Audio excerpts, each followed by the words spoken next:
Definisi kemerdekaan oleh pembicara. Salah dulu.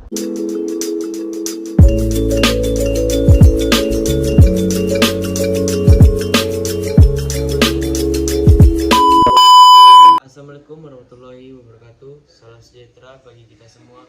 Om Swastiastu, Namo Buddhaya, salam kebijakan. Izinkan saya untuk memperkenalkan diri.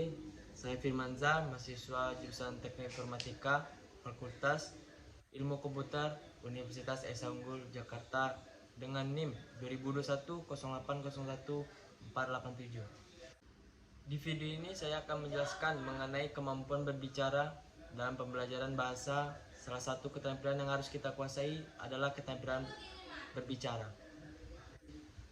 Keterampilan berbicara ini menempati kedudukan yang paling penting karena merupakan ciri kemampuan komunikatif siswa.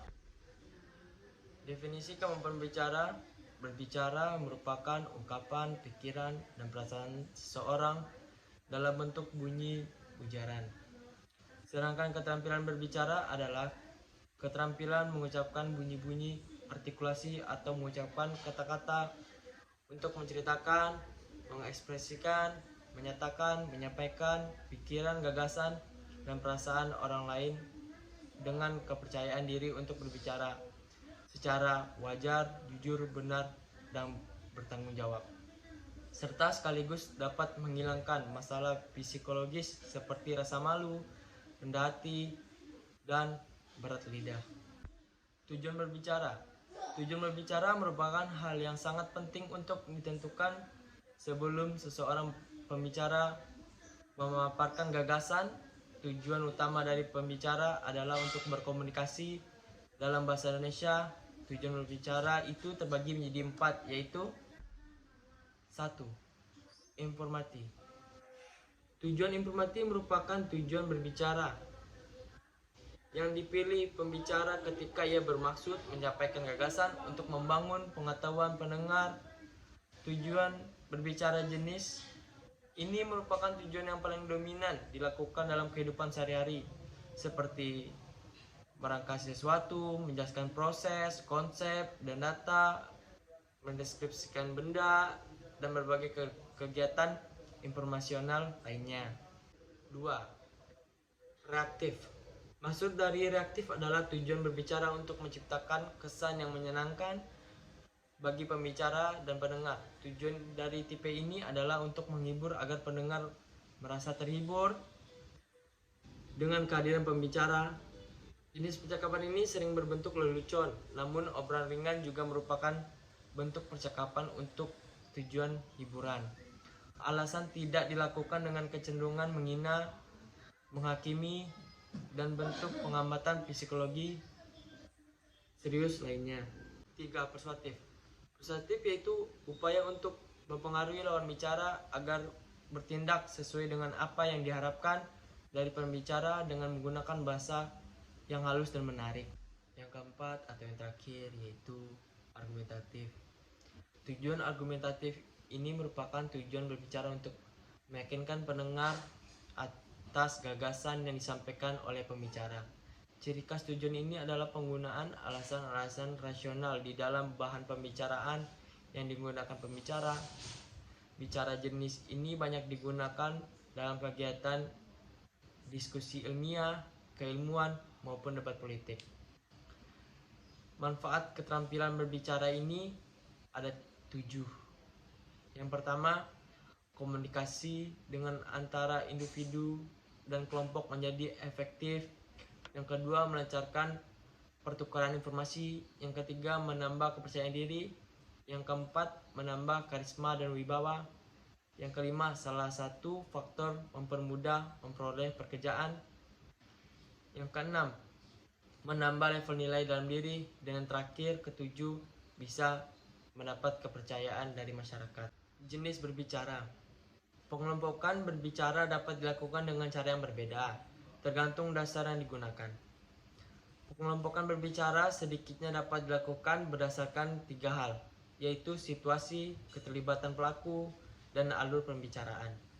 Berdasarkan situasi, pembicara dapat dikelompokkan dalam dua jenis, yaitu yang pertama berbicara formal, yaitu kegiatan berbicara yang terkait pada aturan-aturan, baik aturan yang berkaitan dengan tata krama maupun kebangsaan. Yang kedua, berbicara non formal, yaitu kegiatan berbicara yang tidak terlalu terkait pada aturan, kadang berlaku secara spontan dan tanpa perencanaan. Berdasarkan keterlibatan pelaku, berbicara dapat dikelompokkan dalam dua jenis, yaitu yang pertama berbicara individual, yaitu kegiatan berbicara yang dilakukan oleh seorang pelaku pembicara, misalnya pidato. Yang kedua, berbicara kelompok, yaitu kegiatan berbicara yang melibatkan pelaku pembicara, misalnya diskusi atau debat. Berdasarkan aturan pembicara, berbicara dapat dikelompokkan menjadi dua jenis. Yang pertama, berbicara monologis, yaitu kegiatan berbicara yang dilakukan searah. Pesan yang disampaikan pembicara tidak memerlukan respon dari pendengar, misalnya pidato dan membaca puisi. Yang kedua, berbicara dialogis, yaitu kegiatan berbicara yang dilakukan secara dua arah. Pesan yang disampaikan pembicara memerlukan respon dari pendengar. Berbicara sebagai suatu keterampilan bahasa dapat juga dikaitkan dengan kemampuan berbahasa lain, yaitu yang pertama, hubungan berbicara dan menyimak.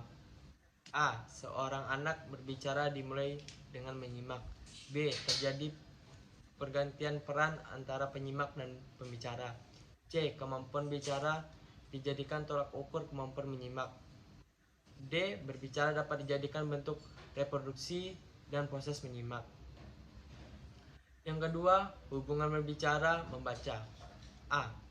Berbicara dapat dilakukan menjadi bentuk reproduksi dari proses membaca. B. Pada orang dewasa, peningkatan kemampuan bicara dapat dilakukan melalui proses membaca. C. Membaca dapat menjadi sarana efektif dalam memandu kegiatan berbicara. 3. Hubungan berbicara dan menulis. A. Kemampuan menulis dapat dijadikan sarana pendukung bagi kemampuan berbicara. B. Menulis sangat diperlukan dalam kegiatan berbicara dialog. Dan kesimpulannya, proses mendengar terjadi apabila ada wacana lisan yang diucapkan oleh pembicara, agar pendengar dapat memahami maksud yang disampaikan oleh pembicara. Makna pembicara harus berusaha menyampaikan pembicaraan dengan sebaik-baiknya.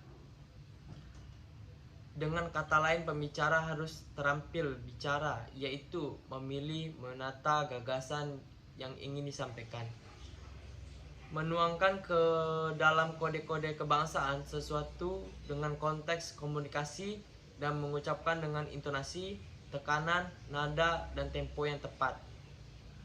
Oleh karena itu, dalam rangka ini, mengembangkan keterampilan berbicara seperti itu, pengajaran tentang metode keterampilan berbicara, metode bertukaran gagasan dalam pengajaran bahasa Indonesia sering digunakan dalam diskusi. Diskusi adalah proses pelibatan dua antara lebih atau yang berinteraksi secara verbal dan tatap muka mengenai tujuan yang sudah tentu melalui cara tukar-menukar informasi untuk memecahkan masalah.